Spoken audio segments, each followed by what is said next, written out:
All right, I'm Rene Latosa. I watch the FMA Pulse.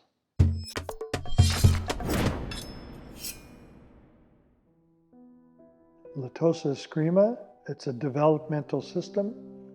It's a progressive system, and it's a system that takes all your attributes and makes you do it better. I've been doing the Filipino martial arts for over 50 years. I started in the first school in the United States in Stockton under Angel Cabales. I was one of the first students, and also I became an instructor. And in that school was a who's who of Filipino martial arts. There was Angel Cabales, Max Sarmiento, Leo Jerome came to visit, Dentoy Revelar. When I started, there was maybe 2 of us, and it wasn't a class. It was the way they taught was they picked you and you go up and you train. And Angel had Serrata, Max had a knife fighting system as well. Leo had a Largo Mano, and Dentoy was a mix of all of them. The old school training was really on a one-on-one basis always. When I first walked into the school, I knew Angel. He worked for my dad as well as one of the foremen. He said, "Hey, hit me with the stick." I said, "Okay." So I hit him with the stick, and the whole time he was smoking. And I hit him with the stick, he boom, locks me, puts me on the ground. I said, "Hey, I like this place. This guy has a cigarette and he's still smoking. He's throwing me on the ground." I said, "This is great." I was training with Leo. He said, "Hit me," and he goes crack, and he hits me on top of the head and almost knocked me out. I was training empty hands with Max. I did a movement, and he goes pop, like boom, like palm to the heart, and I went, and they said, "You didn't block it, so everything was your fault," and it's good. It's fine. And you have to learn to do it that way. It's not a joke. These guys aren't joking. They're not going to control it and go, "Up, you want to try it again." So that was my formal training, right? We didn't have these rules where you need to come in, you need to be dressed a certain way and do all these different things. So, you could finish training, have a cigarette. Everybody smoked back then. And that was a great price. I thought this was the norm. I knew of no formal training. There was no titles. There was nothing. It was brilliant. We got to do what we wanted, no formalities. I just came into the formality stuff from the commercialism of martial arts as a whole. I was training for a demo, and my father was out in the garden working, and I said, "Hey, Dad, I need a dummy to help me train." And he goes, "Okay." He throws down his gardening equipment, comes down, and I said, "Come on, be careful, because I'm really good. I have a certificate. I'm really fast, and I can do all these things." And he goes, "Okay." So I give him a stick, and he goes, "Why don't you hit me?"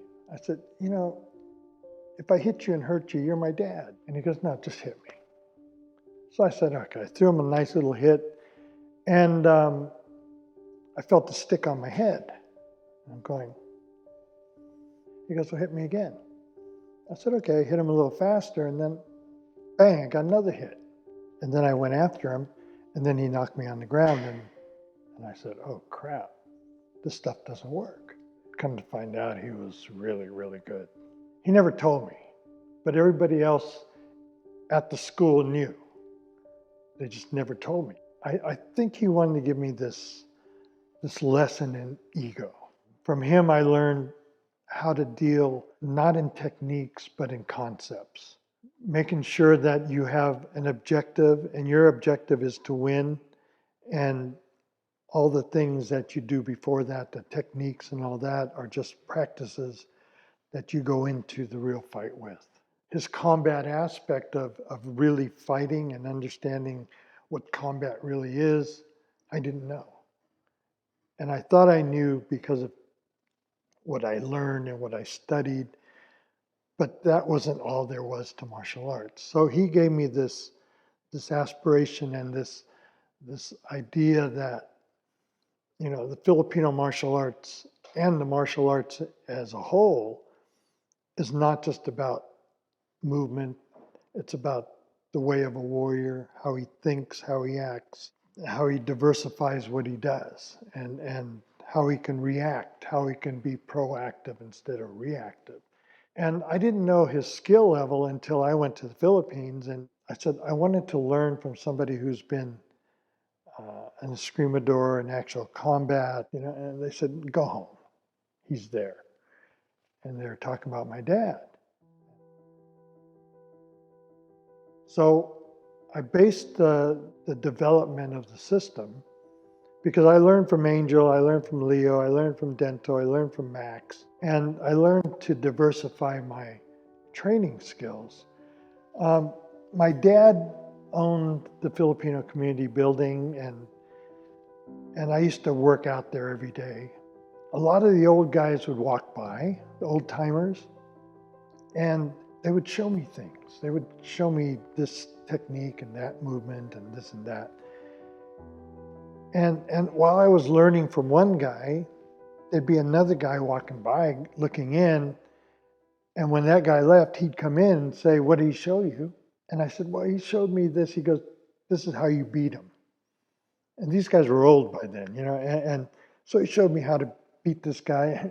And then the next guy came walking by and going, what did he show you? You know, I met so many people that were famous boxers, famous wrestlers, were all Filipino guys. But for their skills in trade, they were never getting paid for it. They never got paid much for boxing and wrestling and whatever they did. So they worked the farms.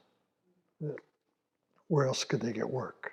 You know, I had so much input from all these old guys that they actually died with their system, right? Systems that nobody ever knew about, systems that were in their family that they never divulged out because that wasn't the way of the culture to show everybody what they knew.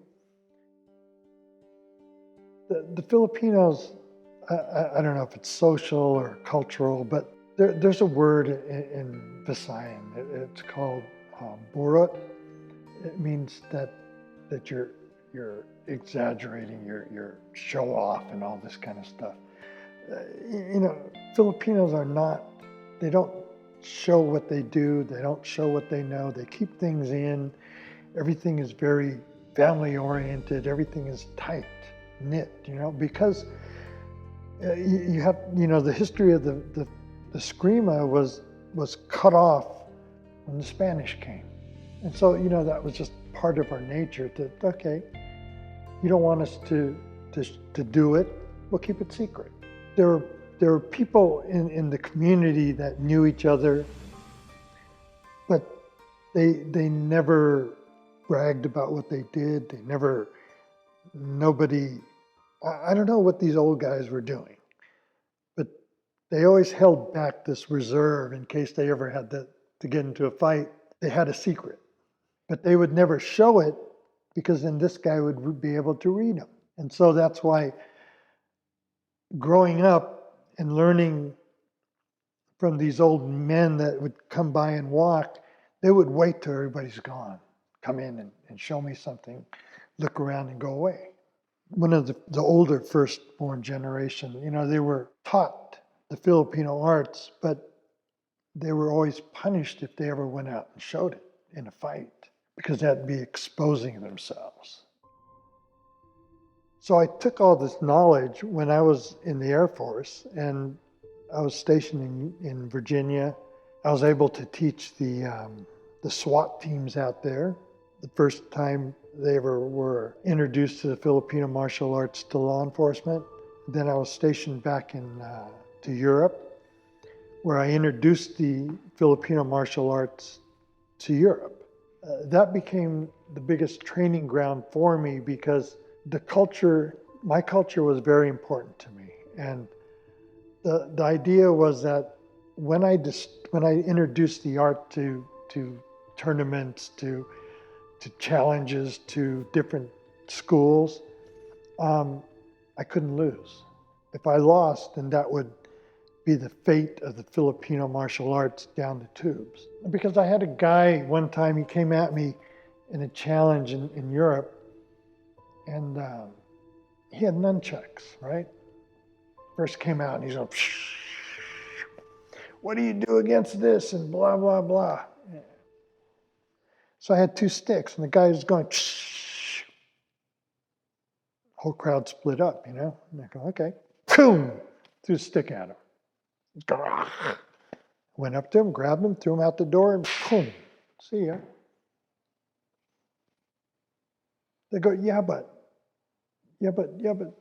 were you fair? You weren't fair. I said, there's no fair in love and war. That's the way it goes. I was boxing for the Air Force as well, so I really didn't care about what system they knew because I never studied any other system but the Filipino arts. But I studied motion, I studied concepts, I studied the objective of fighting, I studied all these different things that I needed to do to win. I felt that I didn't want to limit myself in any technical aspects, so I can go from different systems to different systems without having a limitation. Because I deal in understanding what power is. Okay, there's power, there's focus, and then you have to have balance, focus, speed, timing, and distance as one. And then you have the ability to make a transition.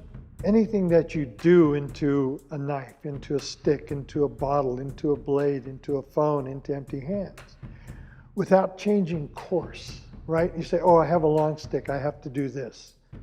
You've just limited your whole idea of fighting. The one thing that you don't know as a fighter in a real fight is I don't know what my opponent is. I don't know how strong he is. I don't know how fast he is. I don't know how good he is. I don't know what his skills are. So if I know nothing and I can only read what he's doing right at that moment, am I to take a defensive stance or an offensive stance? Do I take a proactive approach or a reactive approach? It's a real fight. It's not, I'm going to walk up and we're going to have Queensberry rules and we're going to go boom. My whole objective is to win.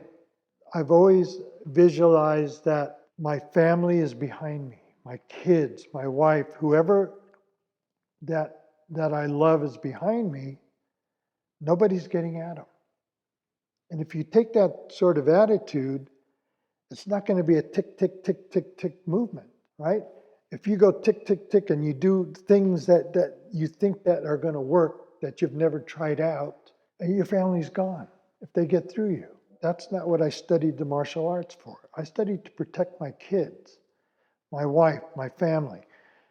And if I can't do that, then, what was my objective to doing all of this? To me, a loss is not, oh God, I lost, let's try it again. To me, a loss is that you lose, and you lose everything. So I use the Filipino martial arts in totality as a reality, never as a game. We actually developed the first tournaments here in California. I used tournaments to learn how to be explosive, how to find holes, how to find weaknesses in your opponent, and that's it. So you win a tournament, so you're a world champion and blah, blah, blah, blah, blah. Doesn't mean you're great. Doesn't mean you can really fight. You have to kind of understand my teaching is not teaching a very basic here, a technique here, and then you train and you sweat and you do all these things. I want to add the reality concept in here, the ability to do full movements in full strength and full speed, and then you can reverse engineer it back down to control. I don't like to do drills with, other people. as the main course, because what are you doing when you're doing drills and techniques with other people? What's your main concern when you do that? Safety for the other guy. You can't go full out on this guy because then you can't practice. So you're limiting your movements to control. When I do a seminar, they can do whatever they want. I'll teach them the concepts of how to make what they do better. That's my goal. It's not to teach them, here's something that's coming forward, and now I have to do this particular movement. I don't care what they do. If something's coming at them, how are they going to get out of it? How are they going to move? How are they going to react? And how are they going to win? Once you're in a combat situation, everything changes. It doesn't stay the same. Techniques no longer are valid. They don't work anymore. You have to have the concept of that technique come into play and make it work. Everything that you do has to be you. It can't be, oh, this guy does it this way, and especially at seminars, big seminars, and they come in, well, I learned from blah, blah, blah, blah, blah. And I said, well, that's good for you, but you're not that guy. What can you do? I don't expect my students to do what I do.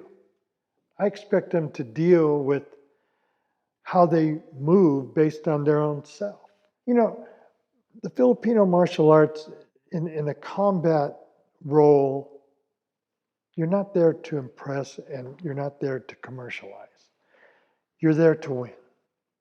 And I understand commercialism and I understand the marketing and that's all great. That's fine. When people try to hit me up with, do I know this particular drill? I said, I don't know anything. What does it do for you? Do you know how to take apart what you've just done in that drill to make it combat oriented, to make it work in reality? To me, if you're teaching, you've just taught your student something. Are you going to guarantee that what you taught this, say you taught him a technique, is going to work? That's like a false narrative. You're telling him that this is going to work. And when it doesn't work, he comes back and says, hey, that didn't work. You say, oh, well, you should have moved to the right. It's too late. Hindsight doesn't win you a fight. I love drills, I love techniques, I love all these movements, that's great. But you better throw in the aspect of how to diversify, how to make this work, how to make yourself believe in this. A lot of people believe in their instructor, so they believe that whatever they taught works. And it doesn't go that way. You have to believe what you do works, or it's not going to work. You could learn all the techniques in the world. At the end of the day, none of it will work because this guy who's hitting you is not going to hit you the way you want him to hit you or expect to hit you. I love it that the generations are getting interested in it. I'm sad that maybe the priorities have changed. It's not based for the ability that it was designed to do. The transition, the transformation of the Filipino martial arts is, to me, was almost exploited by lots of different folks. Because you go into school and they say, yeah, we do Filipino arts. And you're going, but we do all these other things too. It's sad because it doesn't give credence to the Filipino arts. You can't just do it. I've been doing it for 50 years and I'm not even close to being done, to knowing it all. And when you address it like, yeah, we do this, and we do Filipino arts. They do parts of the Filipino arts. They don't do the Filipino arts. They don't dedicate themselves to the Filipino arts to know what they're really studying. Are they studying it or doing drills? Are they studying the art, knowing the art, or are they just doing techniques? Will this work or will this not work, or is this practice? You know, tell people the truth. That's my culture. That's my family. That's my lineage. So I'm not going to give it a quick sweep and say, oh, this is what the Filipino martial arts is. I want to see it continue to be strong, not something that is meant just to draw in the interest. You know, I can do hundreds of demos and do all these things, and people go, ooh, and draw them in. But when you get them in, are you going to teach them what you just did? Or the reality is, are you going to teach them the objective of what this art stands for? The cultural values, the objectives of what you do. If you're faking it and all of a sudden you say, oh, now I'm a grandmaster. I'm a this, I'm a that. You know, those are just titles that never existed before. And to me, I'm not a formal person, so I don't care what they call me. I live by my skills and reputation, and that's it. You know, play it real. Don't mess around with it. And if you do, you know, karma's going to get you anyway.